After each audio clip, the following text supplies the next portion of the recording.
Jadi kecilin tuh, kipasnya dikecilin. Kecilin dikit, kedinginan. Assalamualaikum warahmatullahi wabarakatuh.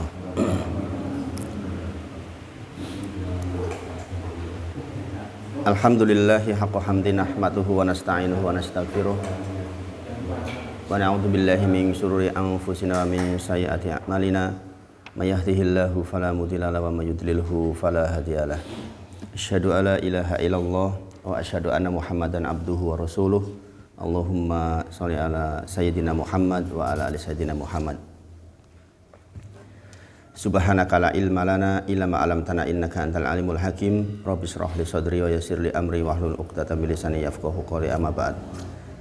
Kita bersyukur kepada Allah atas nikmat yang Allah titipkan kepada kita.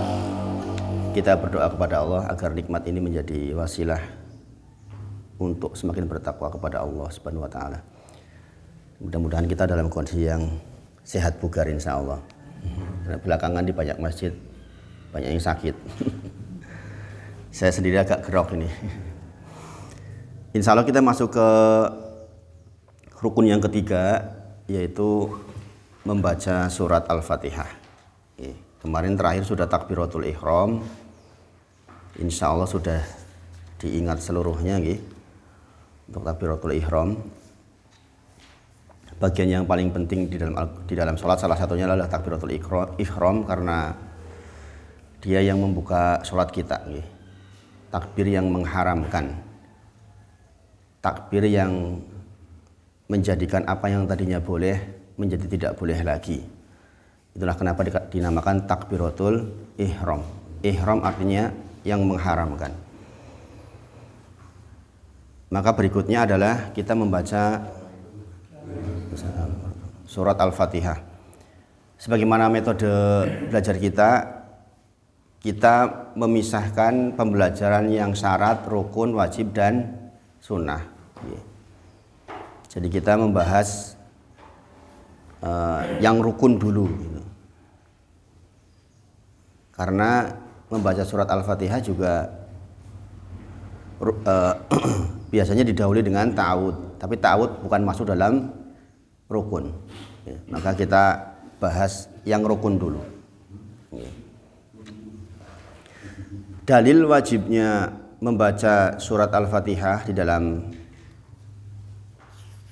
sholat kita adalah dua hadis sebagaimana yang sudah berulang kali saya sampaikan, yaitu la sholata liman lam yaqra bi fatihatil kitab. La sholata, tidak ada sholat atau tidak sah sholat, liman, bagi siapa saja, lam yaqra, tidak membaca. Kemudian Al-Fatihah, itu hadis pertama. Jadi la sholata liman lam yaqra bi fatihatil kitab. Lam yaqra, ikra itu loh Pak, membaca maksudnya. Ikra pakai qaf. Lam yaqra, lam itu tidak. Lam yaqra berarti tidak membaca. Bi fatihatil kitab, yaitu surat Al-Fatihah. Itu dalil pertama. Kemudian dalil yang kedua, man, barang siapa sholat, melaksanakan sholat, sholatan, barang siapa yang melaksanakan sholat, lam yaqra, tidak membaca, fiha, di dalamnya, bi umil kitab, umul kitab yaitu Al-Fatihah, kata Rasulullah, fahuwa hidaj, maka hidaj itu rusak, maka sholatnya rusak. Salasan, Rasulullah sebutkan 3 kali, ghairu tammah, ghairu tammah, ghairu tammah, tidak sempurna, tidak sempurna, tidak sempurna. Itu 2 hadis yang menjadi dalil bahwa Al-Fatihah adalah rukun dari sholat kita. Pertanyaannya, adakah yang berpendapat tidak rukun? Ada. Kalau nanti di luar mendengar Al-Fatihah itu enggak rukun gitu. Ada yang berpendapat seperti itu. Tetapi ini dibantah oleh ijma. Sebagian pendapat di kalangan Abu Hanifah menyampaikan bahwa di antara dalil tidak wajibnya Al-Fatihah adalah Quran surah Al-Muzammil ayat 20. Ini sekedar pengetahuan saja. Jelas bahwa ijma itu adalah rukun. Tapi kalau tiba-tiba jenengan di luar mendengar seperti itu, jenengan minimal pernah tahu. Gitu. Yaitu ketika Allah berfirman, faqara'u ma tayassara minal Qur'an. Maka bacalah ayat-ayat yang mudah dari Al-Quran. Itu menjadi dalil bahwa di dalam sholat tidak wajib, yang mudah saja yang dibaca yang dia tahu. Gitu. Berdasarkan dalil ini. Kita bahas sekarang sedikit. Ini sekadar untuk pengetahuan. Bahwa kata faqara'u di dalam Quran surah Al-Muzammil ayat 20 adalah lafaz yang sifatnya umum atau mutlak. Kita tahu ibadah kita itu selalu dibagi menjadi dua, yaitu ibadah yang mutlak dan yang muqayyad. Mutlak artinya umum, muqayyad artinya terikat. Sebagai saya pernah sampaikan bahwa misalnya haji itu muqayyadnya tempatnya dengan di sana, bukan di Indramayu. Jadi itu sudah muqayyad. Jadi nggak bisa tawaf kok mengelilingi pesantren terus menggantikan tawaf di sana, nggak bisa. Karena muqayyad. Nah, di sini katakan faqara'u adalah lafaz umum atau mutlak, sedangkan terdapat qaid atau terdapat dalil yang muqayyad terhadap keterangan surat ini, yaitu tadi itu la sholata liman yamraqu bi Fatihatil Kitab. Maka menafsir Al-Qur'an derajat paling tinggi adalah Al-Qur'an dengan Al-Qur'an, kemudian Al-Qur'an dengan hadis. Assalamualaikum warahmatullahi wabarakatuh. Jadi itu nggih. Jadi kalau jenengan nanti di luar mendengar ora apa-apa. Al-Fatihah iki ora rukun gitu. Ya memang ada pernah pendapat seperti itu nggih. Jadi bacaan Quran yang wajib adalah Al-Fatihah sebagaimana hadis tadi. Sesuai dengan kaidah usul fikih, ini sekali lagi ini pengetahuan buat kita yang belajar. Yajibu taqyidul mutlak bil muqayyad. Wajib membawa makna lafadz yang mutlak atau umum kepada yang muqayyad yang khusus. Jadi kalau misalnya ada lafadz umum, kemudian ada kekhususan menerangkan tentang lafadz yang umum itu, maka dikembalikan ke lafadz yang muqayyad yang khusus. Zikir itu umum, tapi kalau zikir pada sholat itu muqayyad dengan sholat, itu maksudnya. Zikir kapan saja kan boleh, ya enggak? Zikir kapan saja boleh. Tetapi zikir pada sholat itu berarti muqayyad setelah sholat. Apakah setelah sholat boleh membaca zikir yang lain? Secara umum ya boleh, gitu. Zikir apa saja. Tetapi ada dalil yang mengikat zikir pada sholat, zikir menjelang tidur, itu kan muqayyad. Kemudian Al-Fatihah wajib dibaca pada tiap rakaat. Hadis riwayat Abu Hurairah. Dalam setiap rakaat ada bacaan Al-Fatihah. Bacaan yang diperdengarkan Rasulullah SAW kepada kami telah kami perdengarkan kepada kalian. Bacaan yang Rasulullah lirihkan telah kami contohkan pada kalian. Barang siapa yang membaca Ummul Kitab maka itu mencukupinya. Barang siapa yang menambah bacaan lain itu lebih afdol. Maksudnya bagaimana? Kalau jenengan menambah suratan itu lebih afdol. Makanya hukum suratan itu bukan rukun. Makanya bahasanya barang siapa yang menambah bacaan lain itu lebih afdol. Hadis riwayat Muslim nomor 396. Ini keterangan bahwa yang rukun itu adalah bacaan surat Al-Fatihah. Sedangkan tambahannya enggak pun enggak apa-apa. Tetapi kalau dibaca afdol. Maka kalau jenengan mau membetulkan sholat seseorang, mulai dari yang rukun, jangan memberatkan, harus yang sunnah, yang tambahan-tambahan di soal gitu. Kemudian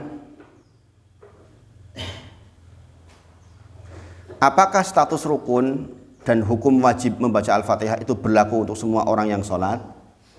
Ya enggak? Apakah membaca Al-Fatihah berlaku untuk semua yang sholat? Iya, bagi imam dan sholat munfarid. Bagi imam dan sholat munfarid maka berlaku rukun tadi, hukum tadi. La sholata liman lam yaqra bi Fatihatil kitab.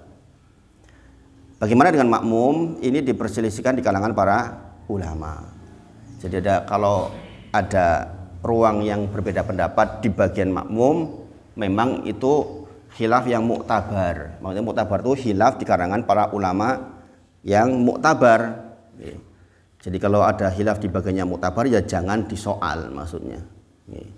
Bahwa imam dan munfarid atau salat sendirian itu rukun, iya itu udah nggak ada perselisihan di kalangan para ulama.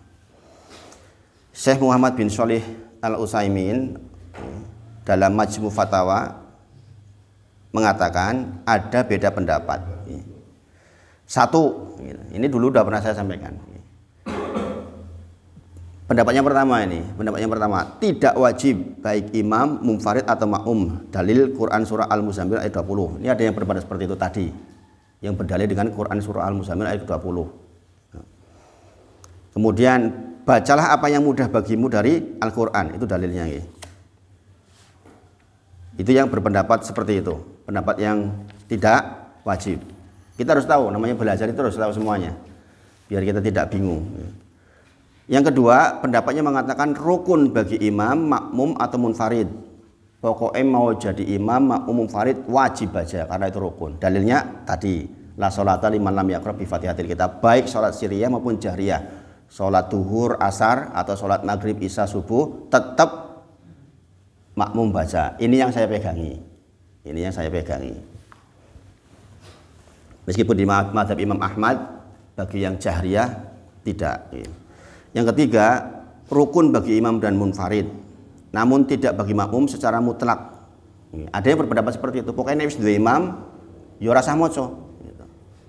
Di antara dalilnya adalah ju'ilal imamu li utamima bih.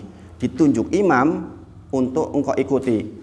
Bacaan imam, qiraatul imam, lahu qiraatun. Bacaan imam ya bacaanmu. Itu dalilnya. Jadi masing-masing ada dalilnya. Kemudian yang keempat, rukun bagi imam dan munfarid, sirriyah atau jahriyah, rukun bagi makmum dalam sholat yang sirriyah saja. Nek sholatnya jahriyah orang moco, nek sholatnya sirriyah moco. Ini ada yang seperti itu. Dan jangan mau pakai yang mana, jangan tahu ini dalilnya semuanya. Saya termasuk yang berhati-hati.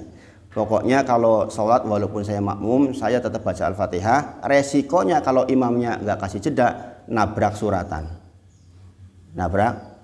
Walaupun ada pendapat jikalau imamnya bacanya begini, Alhamdulillahirabbil alamin Ar-Rahmanir-Rahim, itu di jeda-jedanya kita boleh. Ada yang pendapat seperti itu. Kita baca Al-Fatihah ketika di sela-sela itu. Alhamdulillahirabbil alamin, kita baca Alhamdulillahirabbil alamin. Kalau imamnya kasih jeda. Tapi kan enggak banyak juga imam yang kasih jeda. Saya juga enggak. Kemudian kalau di mazhab Syafi'i bahkan setengah wajib untuk kasih jeda. Kalau imam di mazhab Syafi'i mesti setelah amin diam dulu mesti. Ya, di kampung-kampung begitu. Sebenarnya ini aman banget, lebih aman. Ini kadang-kadang kalau yang nggak tahu nanti imamnya kok suwi banget ngopo orang muni-muni meneh. Maka saya biasanya kalau tidak kasih jeda ya saya begitu amin saya baca dengan bacaan yang cepat. Karena bacaan ada 3 macam, bacaan cepat, sedang atau lambat. Nah, kita menggunakan bacaan cepat. Dalilnya tadi itu, dalilnya tadi. Nah, adapun yang mengatakan mutlak wajib, bahwa pokoknya ya wajib moco sebagaimana yang saya pegangi, adalah membaca Al-Fatihah adalah rukun bagi semua yang sholat, tidak ada yang dikecualikan selain makmum masbuk yang mendapati imam sudah ruku. Ini sudah memang meskipun dalil pakai wajib itu tetap enggak. Jadi kalau jenengan datang dalam kondisi sebagai masbuk, jenengan sudah ketinggalan Al-Fatihah, itu sudah dianggap Al-Fatihah. Itu ijma seluruh ulama yang itu. Mendapati imam masih berdiri tetapi sudah tidak sempat membaca Al-Fatihah, juga jenengan sudah dianggap membaca Al-Fatihah. Itu ijma. Jadi sekali lagi membaca Al-Fatihah adalah rukun bagi semuanya, dikecualikan untuk makmum masbuk yang tidak mendapati waktu untuk membaca Al-Fatihah. Itu ijma. Kemudian dalilnya tadi la sholata liman lam yaqra bi Fatihatil kitab. Tidak ada salat bagi orang yang tidak membaca surat Al-Fatihah. Kata la sholata adalah penafian. Dalam bahasa Arab la sholata itu nafi itu peniadaan. Berarti nafi bisa berbentuk wujud benar-benar enggak membaca, nafi keabsahan dalam bentuk keabsahan tidak sah, atau yang ketiga ada yang menyampaikan la sholata menunjukkan ketidaksempurnaan. Nah saya termasuk yang mengambil yang enggak sah. Jadi kata la sholata dalam bahasa Arab, la itu penafian itu hanya peniadaan. Dianggap ora itu penafi itu. Seperti la ilaha illallah. Maka di situ ada nafi dan isbat. Nafinya adalah tidak ada Tuhan. Bukan orang enggak ada Tuhan, itu penafian. Kemudian illallah kecuali itu isbat, penetapan rukun la ilaha illallah. Maka ada kata-kata di sini la sholata itu mengandung tiga pengertian ini. Ada yang mengatakan memang ya tidak ada. Yang kedua tidak sah atau berkait dengan keabsahan. Yang ketiga dengan tidak sempurna. Nah, saya lebih dekat kepada yang tidak sah. Saya lebih mengambil yang tidak sah karena dalilnya jelas. Kata-kata la sholat itu menurut saya seperti itu. Dan ini dari literatur yang dibaca di banyak kitab tentang sholat. Kemudian yang kedua yang mengatakan tidak mutlak wajib, di antaranya adalah karena berdalil dengan Quran surah Al-A'raf ayat 204 yang sangat terkenal. Wa idza quri'al Qur'an fastami'u lahu wa ansitu la'allahum turhamun. Ini Allah langsung yang berfirman. Wa idza quri'al Qur'an, jikalau dibacakan Al-Qur'an, fastami'u lahu, dengarkanlah, wa ansitu, diamlah, la'allahum turhamun, agar engkau mendapatkan rahmat. Ini berlaku termasuk di dalam salat menurut pendapat yang mengatakan mutlak tidak wajib, tidak mutlak wajib. Nah, inilah makanya kalau kita belajar fikih itu luas. Jangan gontok-gontokan di fikih. Nanti pertanggungjawabannya nafsi masing-masing jenengan. Jadi jangan kenceng-kenceng di dalam fikih. Kenapa? Nanti yang ditanya sholat tentang jenengan itu yang jenengan sendiri, bertanggung jawab kepada Allah. Ini pentingnya belajar sehingga kita punya hujah, ya Allah dulu saya pakai ini karena saya begini loh ya Allah. Gitu maksudnya itu. Jenengan nggak akan ditanya sholatnya Pak Marwan, misalnya Mas Jono, gimana sholatnya Pak Marwan? Itu nggak akan ditanya begitu. Piye sholatmu Mas Jono, kan gitu. Ya, makanya kadang saya heran kalau ada orang bertengkar di wilayah ini, kadang-kadang sampai kenceng-kenceng di bagian ini ngapain. Yang penting sudah sama-sama belajar dan tahu dalilnya, itu yang paling penting. Sehingga keputusan jenengan itu berdasarkan ilmu, bukan berdasarkan nafsu. Gitu.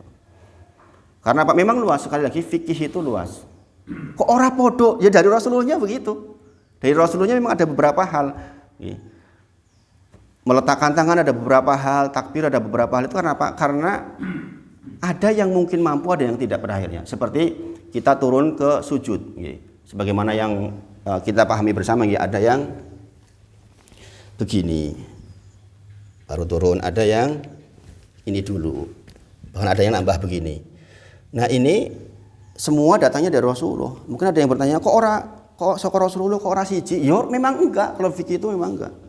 Rasulullah ketika muda ini dulu lutut duluan, begitu sepuh ini dulu. Dan saya melihat penelitian secara empiris, saya kadang-kadang kalau melihat orang sholat yang sepuh kebanyakan memang ini dulu. Secara natural dia akan ini dulu kalau sepuhan. Karena mungkin ininya sudah enggak begitu kuat. Coba jangan perhatikan sesepuhan, yang sepuh-sepuh biasanya ini dulu.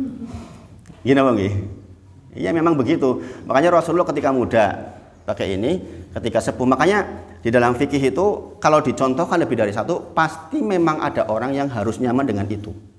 Sebagaimana di dalam hal ini. Kan ini juga dalilnya jelas. Wa idza quri'al Qur'an fastami'u lahu. Jikalau dibacakan Al-Qur'an maka dengarkanlah, wa ansitu, diamlah, la'alakum turhamun, agar engkau mendapatkan rahmat Allah langsung yang berfirman. Imam Ahmad mengomentari ayat ini dalam salah satu kitabnya, beliau menyampaikan para ulama ijma bahwa perintah yang ada dalam hal ini maksudnya di dalam sholat. Bahkan Imam Ahmad mengatakan ini malah justru dalam sholat. Nek dibacakan Quran diem, gitu. Dengarkan diem, itu menurut Imam Ahmad di dalam sholat justru. Gitu. Juga sabda Nabi, innama ju'ilal imamu liutamima bih. Memang ditunjuk imam itu untuk diikuti. Fala tahtalifu alaihi, maka jangan kau selisihi dia gitu. Fa idza kabbara fakabiru, jikalau dia takbir maka kita takbir. Wa idza qara'a fa'ansitu. Jikalau dia membaca, diam kita. Gitu. Ini dalil dari Rasulullah SAW. Sesungguhnya dijadikan imam dalam sholat untuk diikuti, maka jangan menyelisihinya.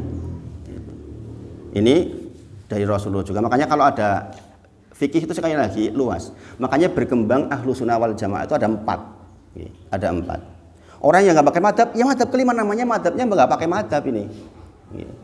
Jadi semua orang itu pasti pakai madhab. Madhab pilihan dia di dalam beragama maksudnya madhab itu. Imam Syafi'i itu nggak pernah mengatakan saya madhabnya, nggak ada begitu. Imam Syafi'i itu nggak tahu kalau dibuat madhab. Yang mengatakan sebagai madhab itu murid-muridnya, orang yang mengikutinya. Orang yang mengikuti tidak pakai madhab, ini namanya madhab kelima, yaitu madhabnya cara beragamanya tidak bermadhab ini. Itu maksudnya. Apa Imam Ahmad membuat madhab? Bukan. Imam Ahmad tuh sampai meninggal ya nggak tahu kalau dirinya menjadi imam madhab, itu ya nggak ngerti. Madhaba ilaihi, pilihan cara kita beragama itulah yang dikatakan sebagai madhab. Itu. Kemudian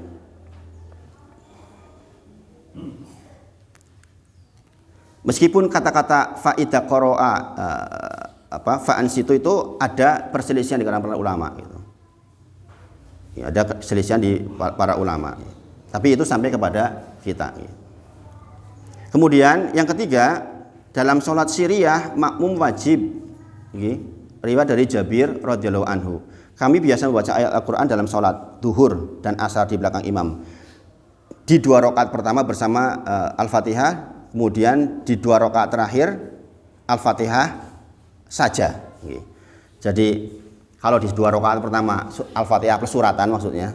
Kemudian yang rakaat ketiga keempat cuma Al-Fatihah tok. Ini dikatakan riwayatnya kami biasa membaca ayat Al-Quran dalam sholat duhur dan asar. Berarti yang siriyah. Ini riwayat dari Jabir radhiyallahu anhu.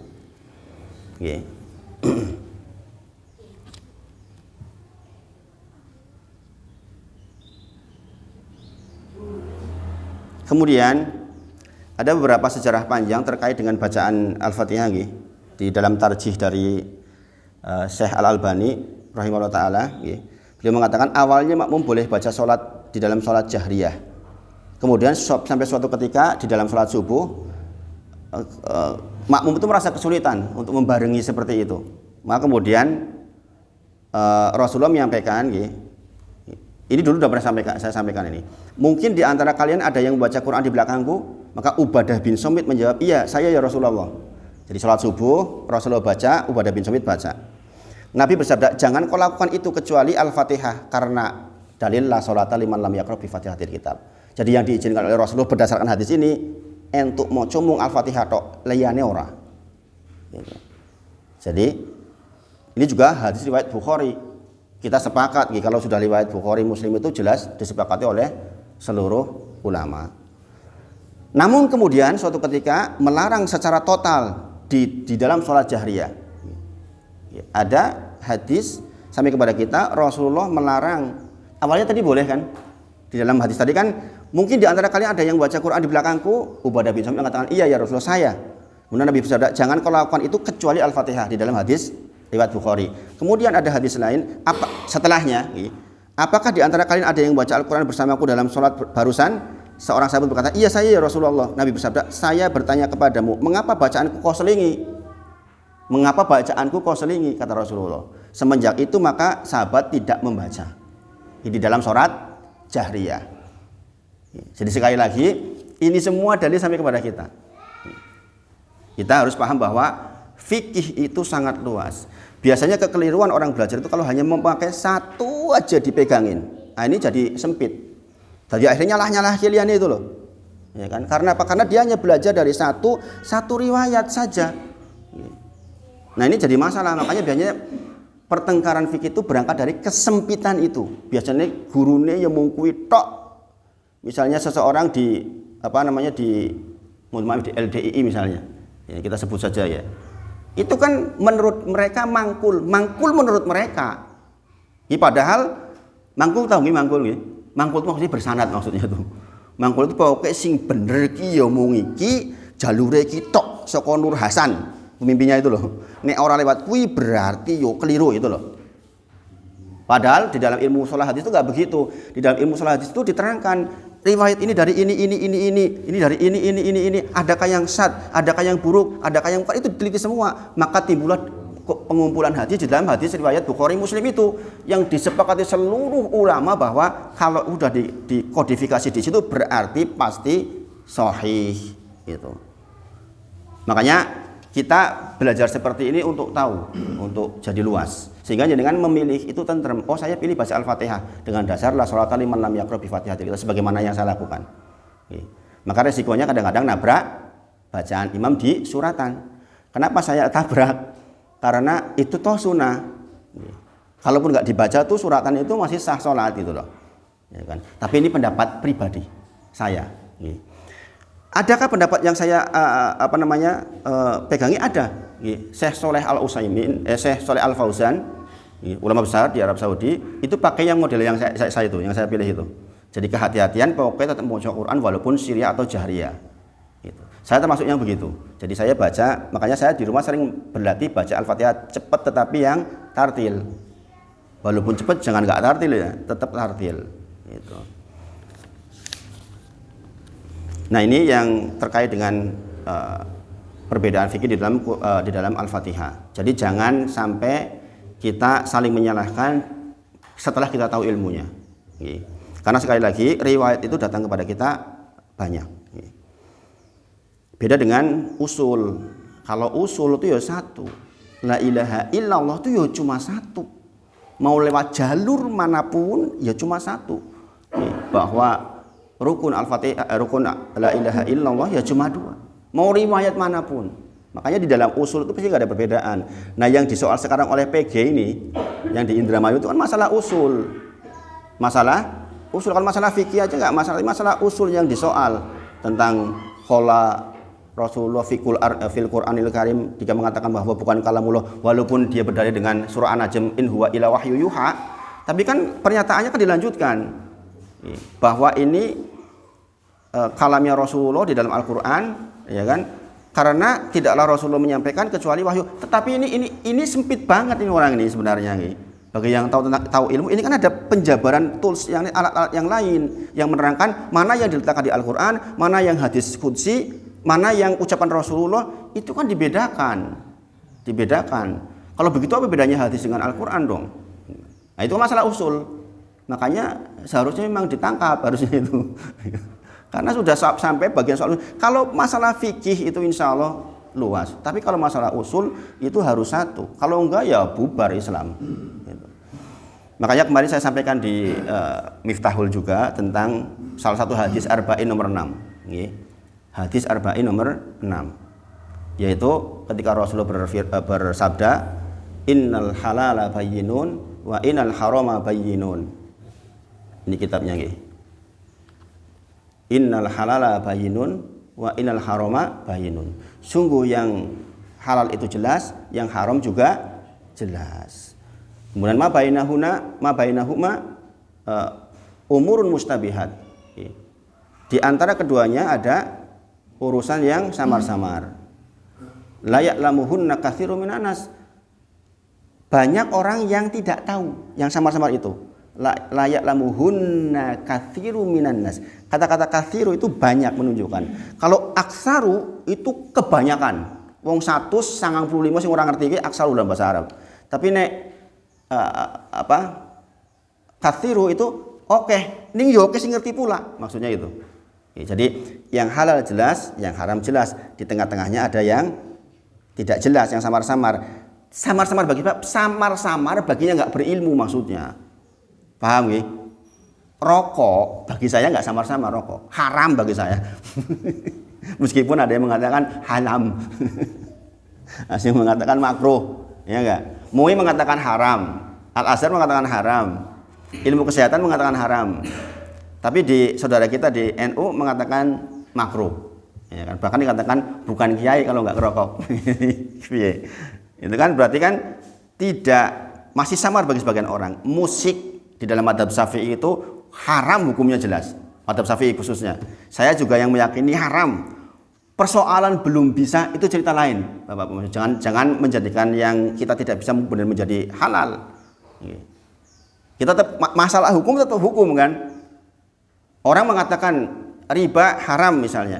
Soal dia masih melakukan riba itu cerita lain. Itu dosa tersendiri. Tapi jangan mengatakan enggak kok riba itu enggak haram kok. Nah ini masalah. Maka kenapa Rasul sampaikan innal halala bayyinun. Sesungguhnya yang halal itu jelas, wal harama bayyin wa innal harama bayyinun. Demikian juga yang haram itu bayyin. Di tengah-tengahnya ada urusan yang mustabihat. Layak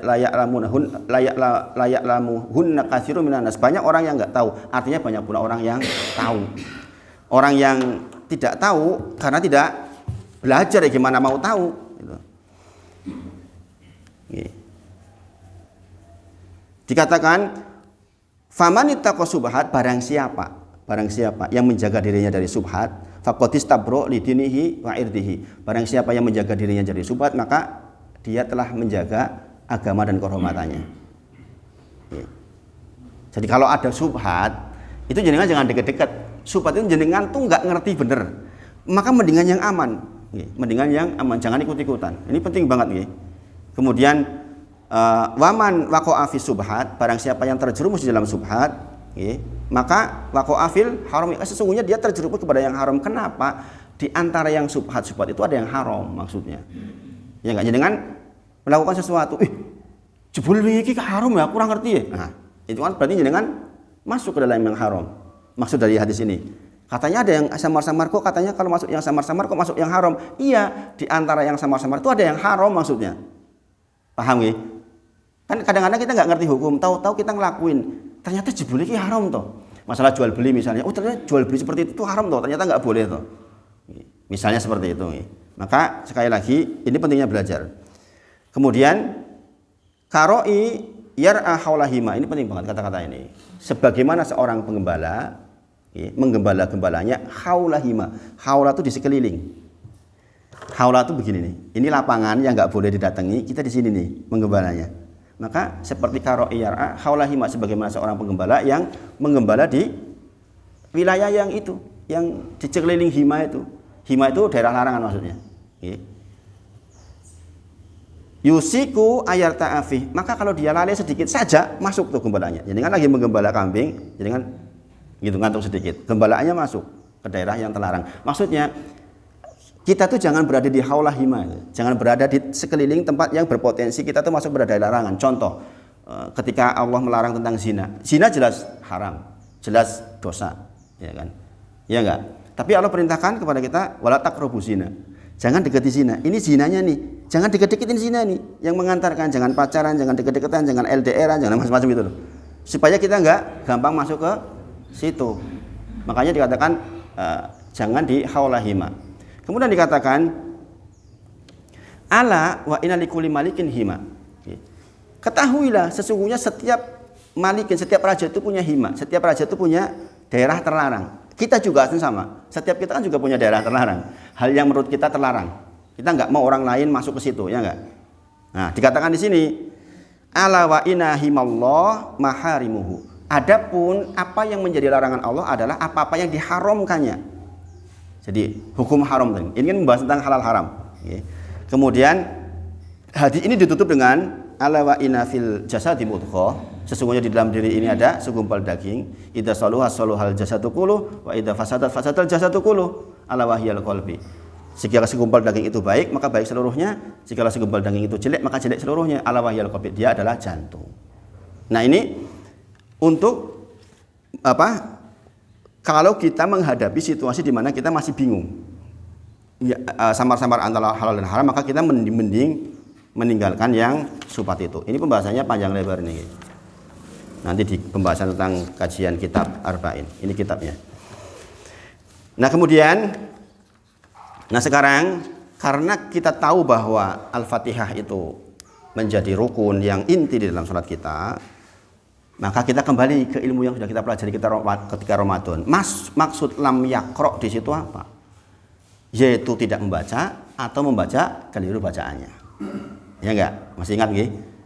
Lam yakro maksudnya tidak membaca Al-Fatihah atau membaca keliru bacaannya. Ini dikembangkan lagi berdasarkan hadis tadi. Para ulama menyebutkan opo atine orang maca tenan, bodoh meneh orang maca tenan. Ya enggak? Tetapi Maksudnya adalah, di antara maksudnya adalah tidak membaca tetapi keliru bacaannya. Kita juga sudah pahami, keliru bacaan ada dua, yaitu keliru bacaan yang dimaafkan dan keliru bacaan yang tidak dimaafkan.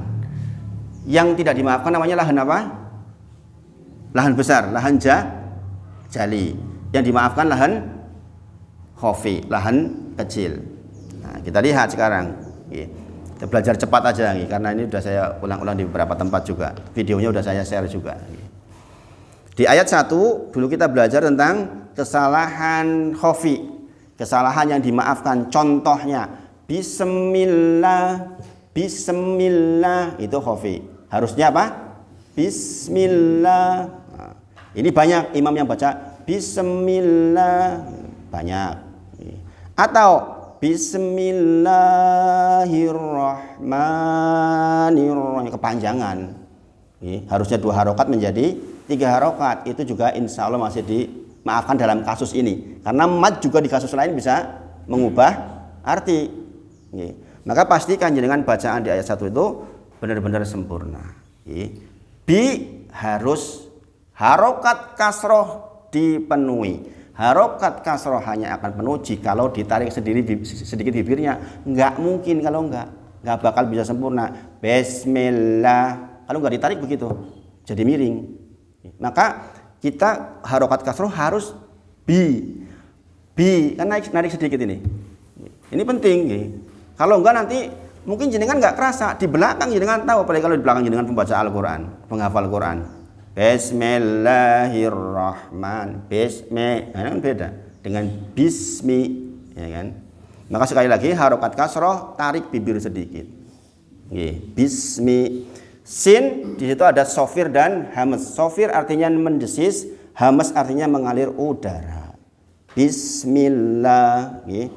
Kemudian la di situ bacaannya tipis bukan tebal. Karena apa? Lafaz jalalah Allah kalau didahului dengan harokat kasroh mi, bacanya nggak boleh la, apalagi lo. Nggak boleh bismillah atau bismillah. Kalau a kan Allah, ya enggak? Tapi kalau milla, lanya lati tipis atau bacaan tarkik di dalam bahasa tajwid. Bismillahir, kemudian hir, di situ ada alif lam samsiah, yaitu alif lam yang nggak dibaca. Kita langsung masuk ke huruf ro. Bismillahirrahmanirrahim. Ro di situ harus dibaca tebal. Kenapa? Karena harokatnya fathah. Nggak boleh Bismillahirrahmanirrahim. Ini nggak boleh, harus ro tebal. Karena harokatnya fathah. Jangan sampai ra. Banyak juga yang baca begitu itu. Yang baca ra, bahkan tokoh bacanya ra. Bismillahir, kemudian hir itu naber namanya, yaitu ada tasdid sebagaimana millah.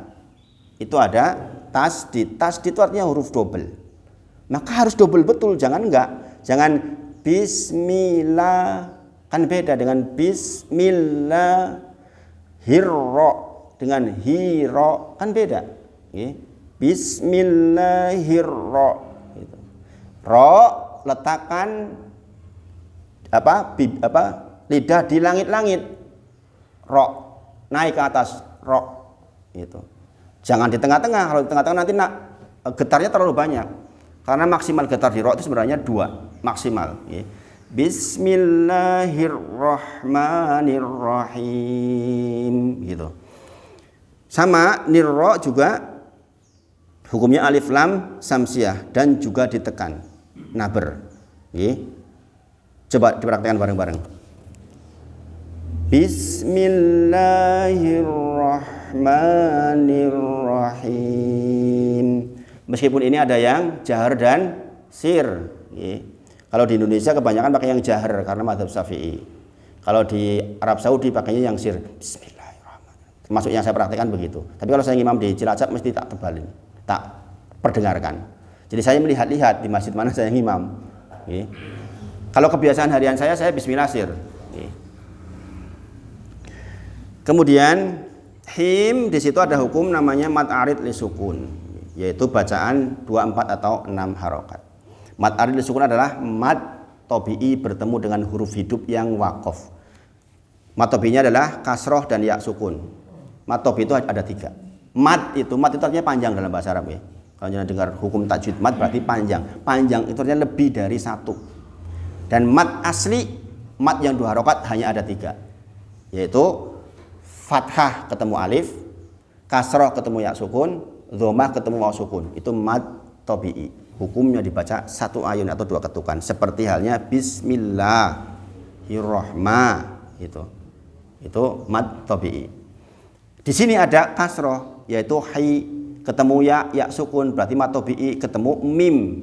Himi. Aslinya bahasanya kan bismillahirrahmanirrahim. Alhamdulillahi rabbil alamin. Tetapi kalau di sini di waqaf artinya berhenti, maka mim jadi sukun. Kalau mim jadi sukun namanya mad arid li sukun. Arid itu bahasa Arab artinya tiba-tiba. Mad yaitu hi tiba-tiba ketemu sukun itu artinya tuh mad arid li sukun. Maka dibacanya him 6 harokat atau him 4 harokat atau tetap him boleh. Kalau jangan imam tarawih pakai yang 2. Bismillahirrahmanirrahim. Alhamdulillah ya gitu. Tapi kalau jenengan sholat isya subuh yo jangan yang pendek. Bismillahirrahmanirrahim. Alhamdulillahi rabbil alamin. Agak panjangin sedikit. Karena apa? Itu bagian dari hukum. Justru keindahan biasanya karena di bagian panjangnya itu.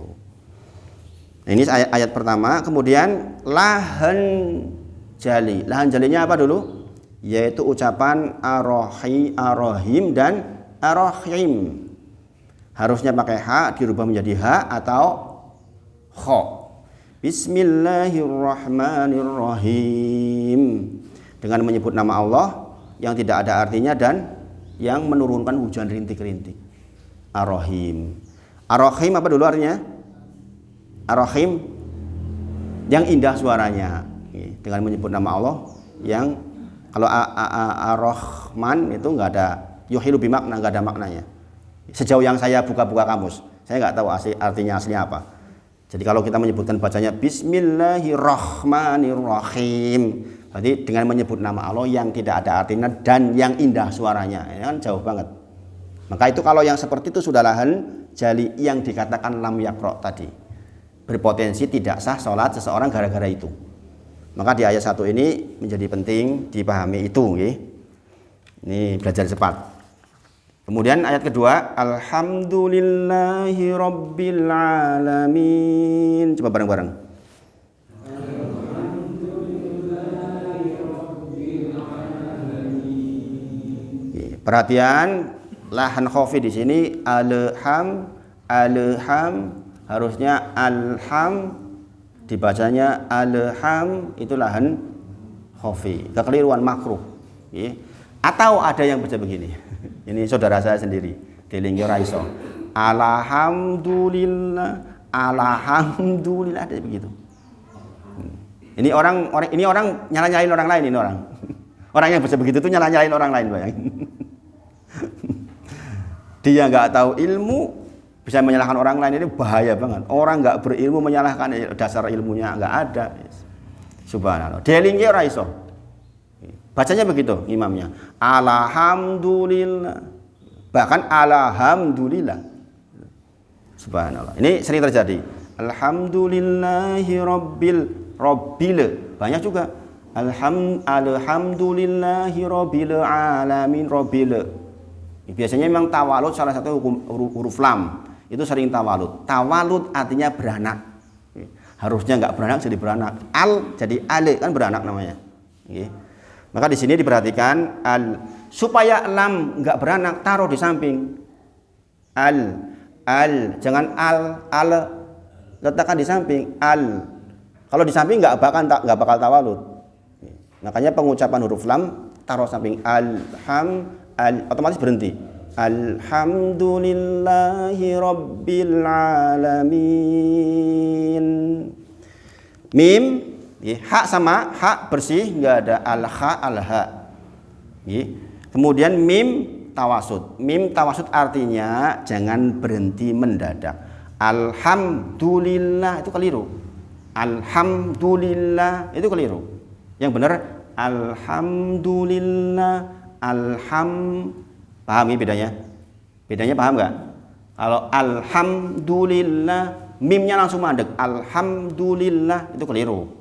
Karena mim itu punya sifat tawasud. Tawasud artinya pertengahan, nggak panjang, nggak mandek langsung. Itu tawasud. Dalam bahasa tawasud artinya pertengahan. Maka bacaan alham itu nggak boleh. Alhamdulillah atau alhamdulillah nggak boleh. Yang betul adalah alham ada amnya sedikit banget. Alhamdulillah du. Paham ya sampai di sini? Kita udah belajar nih, jangan sampai keliru bacanya. Du harokat dhammah hanya akan sempurna jikalau mencucu. Hanya akan sempurna jikalau mencucu. Alhamdu du beda dengan alhamdu dengan alhamdu, beda enggak? Kalau de itu kan miring. Alhamdulillahi rabbil alamin. Rabbi juga sama, ada nabr di situ, jangan lupa, jangan alhamdulillahi rabbil alamin. Rabbi, jangan Rabbi.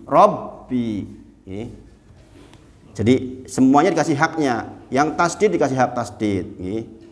Kemudian alamin, jangan alamin. Alamin di sini tengah-tengah tenggorok. Min sama hukumnya dengan him. Min ada harokat kasroh mi ketemu ya sukun berarti mat tabi'i, bertemu dengan nun yang diwaqaf berarti sukun, hasilnya jadi al-alamin. Nun sama. Nun juga hukumnya tawasud, nggak boleh alhamdulillahi rabbil alamin walaupun panjang loh, alamin itu keliru. Atau alamin juga keliru. Yang betul tawasud tengah-tengah, alamin haknya diberi, jangan sampai jangan baca hak hurufnya nggak diberi. Dia an itu maksudnya. Alhamdulillahi rabbil alamin. Coba dipraktekkan.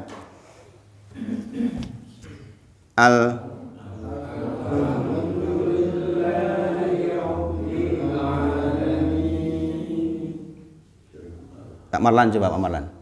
Alhamdulillahi rabbil alamin.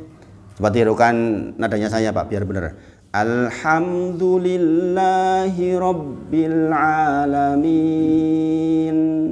Alhamdulillahi rabbil alamin. Ya. Min. Alham bukan alhamdu. Jadi ada ngalirnya sedikit mimnya. Ada ngalirnya sedikit. Artinya apa itu? Segala puji lillah, milik Allah, Rabb Tuhan, al-alamin, semesta alam. Sekarang kekeliruan jali di ayat ini adalah mengubah hak menjadi hak. Alhamdu menjadi alhamdu. Alhamdu artinya segala puji, alhamdu artinya apa? Segala kematian, segala kehancuran milik Allah Subhanahu. Na'udzubillah. Jadi mengubah hak menjadi hak, dipastikan lahan yang jali, yang berpotensi rusak sholat kita. Kemudian al-alamin, alam semesta. Kalau al-alamin pakai hamzah, alhamdulillahirabbil alamin. Alamin itu artinya penyakitan. Penyakitan. Berarti kalau kita mengucapkan alhamdulillahirabbil alamin, segala kehancuran milik Allah, Tuhan yang penyakitan. Nah, ini payah. Ini Pak Marlan, banyak juga orang S2 nggak bisa baca ini Pak Marlan. Karena yang saya ajar di Gunung Sepu banyak kan S2, S3. Banyak yang bacanya masih alhamdulillahirabbil alamin, itu banyak banget. Kebetulan di salah satu masjid saya cek satu-satu. Di sini saya kira nggak perlu saya cek satu-satu. Di sana saya cek satu-satu waktu awal, masih banyak yang beliau Wonosobo insya Allah lolos. Jadi itu yang diperhatikan di ayat kedua. Jangan sampai keliru nggih. Jangan mantul di lam nggih. Jangan ngebut nggih. Alhamdu ya, karena takut keteken alhamdu itu salah. Alhamdu ringan. Alhamdulillahi rabbil alamin. Gitu. Nah gitu. Nanti di rumah dipraktekkan. Saya kira itu untuk pagi ini nggih. Mudah-mudahan latihan terus pokoknya Al-Fatihah itu di pondok aja pelajari 3 bulan karena untuk bolak-balik supaya betul persoalan suratan nanti sambil jalan ya, nanti belajar suratan cukup 11 surat dulu yang penting benar yang untuk bekal sholat panjenengan ya. Sambil belajar tentang bacaan Al-Quran yang benar, mudah-mudahan bermanfaat ya. Dan mudah-mudahan sehat semuanya ya. Karena nggak sehat ternyata nggak nyaman ya. Saya juga ngerasain 2 hari ini nggak nyaman banget ya. Kita tutup dengan kafaratul majlis. Subhanakallahumma wa bihamdika asyhadu alla ilaha illa anta astaghfiruka wa atubu ilaik. Wa akhiru da'wana alhamdulillahirabbil alamin. Assalamualaikum warahmatullahi wabarakatuh. Abdullah ora krungu.